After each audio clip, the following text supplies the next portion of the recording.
The Supreme Court announced this morning that it will hear the Biden administration's challenge to a law right here in the state of Tennessee that banned gender transition procedures for minors to include puberty blockers, hormone therapy, and invasive transgender surgical procedures. Easy for me to say.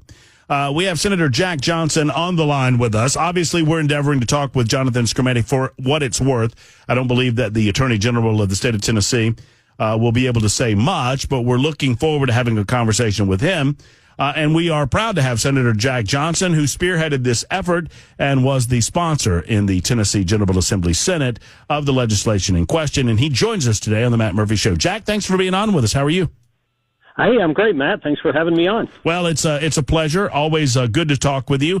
Give us your initial reaction when you found this out. I know that you've had many people calling you, many various television shows and radio programs from really around the country want to talk to you about this, Jack, and I'm thankful that you made a decision to come on with us. What was your initial reaction? Well, Matt, it's in some ways it's not unexpected. When we crafted this legislation, basically a year and a half ago, well, almost 2 years ago, when we found out about what was happening at a prominent medical facility right there in Nashville, and we started working on this legislation. My good friend, the House Majority Leader, William Lamberth, and I started working on this. We knew from the outset that this was legislation that, if passed, would probably face legal challenges. And in fact, it did. We had a federal district court judge that enjoined our law and prohibited it from going into effect. That decision was reversed by the Sixth Circuit Court of Appeals. They reversed that district court decision and allowed our law to go into effect, and it is, in fact, the law of the state now. And now the plaintiffs in the lawsuit appealed that decision to the United States Supreme Court. We found out today that they granted cert on that and will take up the case, as you have accurately reported. So it's not largely unexpected, but in a lot of ways, I'm very grateful. I'm very grateful to the Supreme Court for taking up this important issue. Matt, I think we're up to 25 states now who have passed some version of this legislation to prohibit these practices from taking place on children. And some of the laws approach it from a different legal scenario, different legal approach. We work closely with our Attorney General. We work closely with our legal staff at the General Assembly to craft a law that would be defensible. And so now we've reached that point. The Supreme Court is going to hear it. Quite frankly, I'm humbled. When you work hard on a piece of legislation like this and to now know that the United States Supreme Court is going to review that legislation, determine whether or not it's constitutional, it's humbling. But I'm hopeful that they will affirm the Sixth Circuit decision and allow our law to remain in effect. We're told that the case before the court will hinge on whether the law, and I'm quoting here, unconstitutionally discriminates against transgender youth on the basis of sex and interferes with a parental right to make private medical decisions for a child.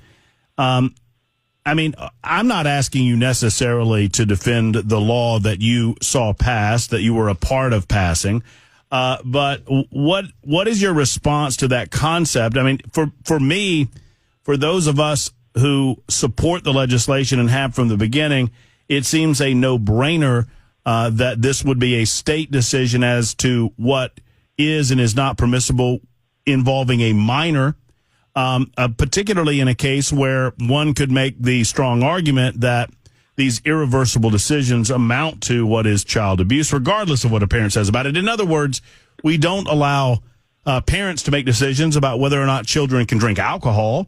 Does that interfere with a parental right to make private decisions about how to raise their children? So just what is your response to this argument that it is somehow interfering with a parental right? Well, you're right. That's really the crux of the matter. And as I've said from the get-go, and I very firmly believe that when I say we, the state of Tennessee, the General Assembly, the governor, the state has a compelling interest to protect children. And you gave some really, really good examples about, drinking alcohol, smoking cigarettes, purchasing a firearm. You could go on down the list. The state, in many instances, passes laws that says, regardless of what a parent says, we are going to draw a bright line here because the state has a compelling interest to protect children. And I firmly believe that we have a right, as this legislation does, to create a prohibited medical practice in the state of Tennessee. That's a common term to say that doctors are prohibited from performing these procedures because they cause irreversible harm. And by the way, that's backed up by volumes of medical research from other countries, other states. You can talk to any number of medical professionals, and they will agree that this is not the way to treat these instances of gender dysphoria, gender confusion, whatever the case might be. And so I very firmly believe that the state does have the right, under the 10th Amendment, under state sovereignty, under federalism, to set these types of policies.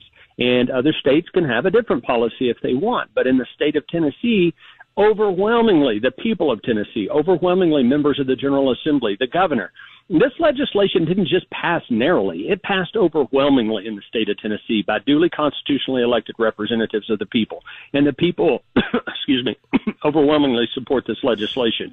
So the people of Tennessee have spoken. Their elected representatives have spoken. The governor has spoken by signing this legislation.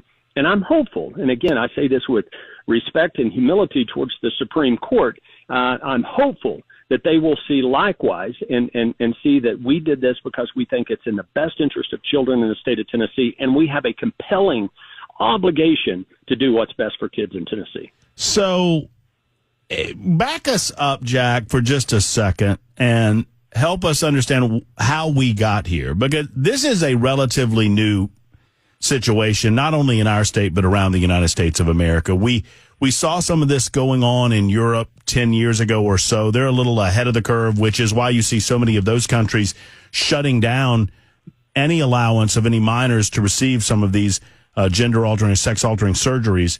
But, you know, it was kind of a process. Why did we need, for those who maybe weren't paying attention a couple of years ago, why did we need SB 1 to begin with?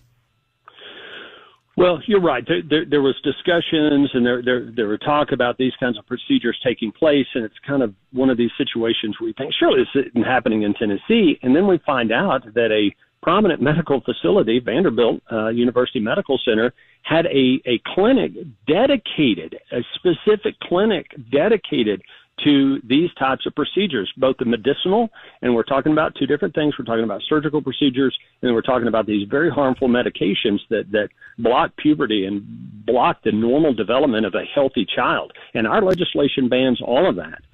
And we found out that not only was it taking place in Tennessee, but in fact, Tennessee had a very active clinic that was utilizing these methodologies on kids, otherwise healthy kids. And so you remember back a couple of years ago, it made a lot of news. And Matt Walsh, I'll give him credit. Matt broke the story on it. Yeah. He sure did, and the Daily Wire and others. And, of course, when something like that happens, it's how the process works. We started getting calls. I was mortified. Other members of the General Assembly were mortified. And so Leader Lamberth and I, the House Majority Leader and I, got together and said, we need to craft legislation to stop this. And it's not an easy process. We didn't just willy-nilly pull out a piece of paper and say, we're going to do this. We consulted with medical professionals. We consulted with attorneys. We looked at other states and what they had done. There had been attempts to ban this in other states, and versions of the laws that some other states had passed had been enjoined. So we had to work with our legal folks to be very thoughtful, very methodical about doing this, because I want what's best for kids. You want what's best for kids. We all do. And I recognize that there are kids that go through a very difficult time, some more than others, with their body and the development of their body and questions. And I get that. And my heart breaks for those kids. And we love them and we want them to get treatment. But by and large, the vast majority of medical professionals will tell you it's a psychological issue that should be treated with therapy and sometimes intensive therapy. But let's don't make decisions that are irreversible by removing body parts or prescribing medications that have irreversible effects that can render these children infertile, make little girls unable to have babies at some future day, make little boys unable to father babies at some future day. Let's don't do things that are irreversible. When you turn 18 and you want to go down that path, you're an emancipated adult, and more power to you. But when you're a 14, 15, 16-year-old little boy or little girl, we don't need to be making these decisions. And so there was unanimous, not unanimous, but overwhelming support for that. We were very thoughtful and methodical, came up with good legislation.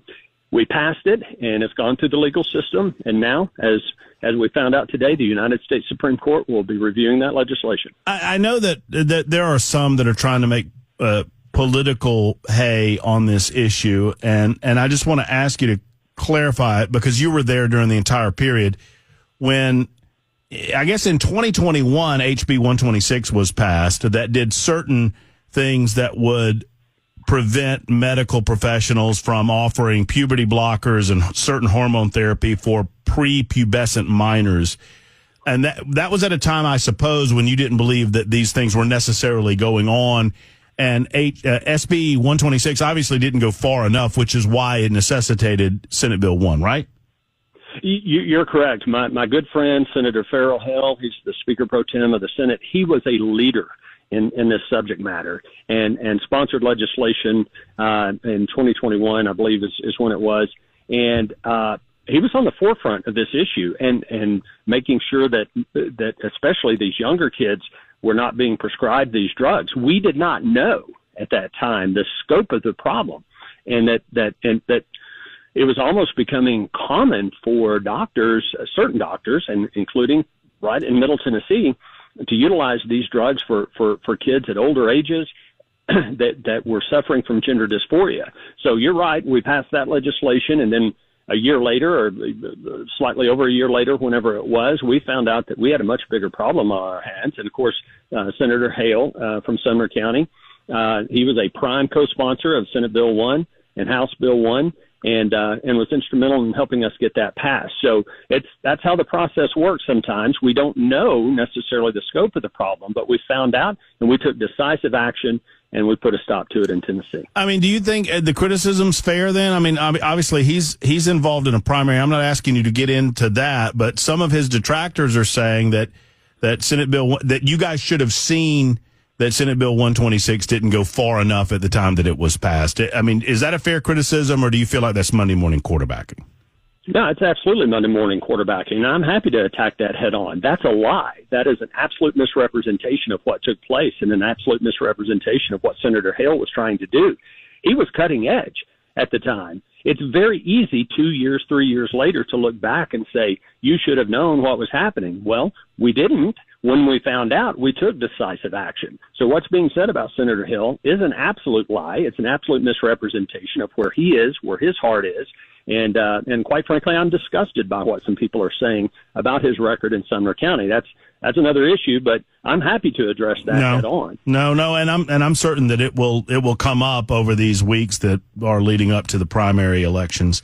So let me focus in. You mentioned Vanderbilt Medical Center, and you know, my concern, and there's only so much that you and the General Assembly can do before you hand off to law enforcement. So I'm not faulting anybody in the General Assembly. I think SB 1 is a good bill, but because we're dealing with medical procedures, there's only so much we can do. And what guarantees or assurances do we have that Vanderbilt Medical Center is currently following the law as set down, as passed by the General Assembly, and as signed by the governor? I mean, what assurances can you give to the citizens of the state that you believe that Vanderbilt Medical Center is, in fact, following the law? Uh-oh. I think we lost Jack. Jack is way away from us. Wait, hold on. Let me see. Jack, I think I got you back. I think accidentally someone hit the button in there as he's not paying attention. But anyway, Jack, I got you back. So okay. What's I don't know if you heard all of my question, but I did. You know, yeah. I mean, what can you say? I mean, there's only, once again, I recognize there's only so much we can do, and sometimes you need people that are going to inform law enforcement if something's going on that shouldn't be. But what do you say to that? Sure. So the legislation we passed has three prongs that I think should be highly effective. Number one, we created a prohibited medical practice, meaning a hospital or a physician, a facility or a practicing physician who violates this law loses their medical license. The Board of Medical Examiners revokes their medical license. There's no second chances or anything like that. They are compelled to remove their right to practice medicine in the state of Tennessee. So that's a pretty strong enforcement mechanism right there. Number two, we created a civil cause of action. So any minor child that has this procedure performed on them, they have a right to sue the hospital and the medical professional, the doctor, anyone who participated in these unlawful medical procedures. They have a civil right of action for 30 years after they turn 18. So until they reach the age of 48, if these procedures were performed on them, they have a right to bring a lawsuit against the physician and the hospital, or both, for punitive actions, or compensatory damages, punitive damages, attorney's fees, everything. So if I'm a physician and I'm thinking I want to thumb my nose at this law that was passed by the General Assembly and signed by the governor, I need to understand that the individual I'm performing this on, if they decide it was a mistake when they're 20, 30, 40, 48 years old, they can come back and sue me. That's hanging over my head for a really, really long time, over 30 years. And so then the third is the Attorney General has a right to bring civil penalties against anyone who does this, $25,000 civil penalty per violation. So any procedure, any drug that's prescribed, anytime you prescribe a drug, each one of those is subjects you to a $25,000 civil penalty. So those are three pretty strong enforcement mechanisms. Now, we talked a little bit off there about what was happening in Texas, and I'll look into that a little further. Boy, you'd have to have some degree of arrogance to say, I think that what the Tennessee General Assembly did was wrong, and I'm going to continue to do this, despite the law that they passed, knowing that any of those three things can happen to me for really the rest of my professional career. So hopefully no doctor or hospital would want to step over the line and violate the law that we passed. Well, I mean, you understand the nature of the question based on what's going on in Texas. I mean, it is a concern, obviously. Well, absolutely. I agree completely. Well, look, one final thought, because this was asked of me on the membersnutrition.com super text line, and I don't know if you have this answer at your fingertips, but do you recall if there were exceptions? Because some are suggesting that there are certain puberty blockers that would assist in certain medical conditions beyond transgender issues. Are there any exceptions in the law for treatment of children that are otherwise healthy that need to be treated for these things? Absolutely. There are. And there were fairly lengthy conversations about that. And the law specific to that, there is a condition called precocious puberty, where children in a very unhealthy manner develop puberty at an early age and too aggressively. And these drugs are used for that. And that is completely provided for in our legislation. Or there are otherwise medically necessary reasons to use these drugs, then the doctor can certainly do that. But if it is based on gender dysphoria, gender confusion, gender identity issues, it is prohibited. Jack, thank you so much. You're gracious with your time, and I appreciate you, and we'll talk to you again very soon. Take care. Thanks, Matt.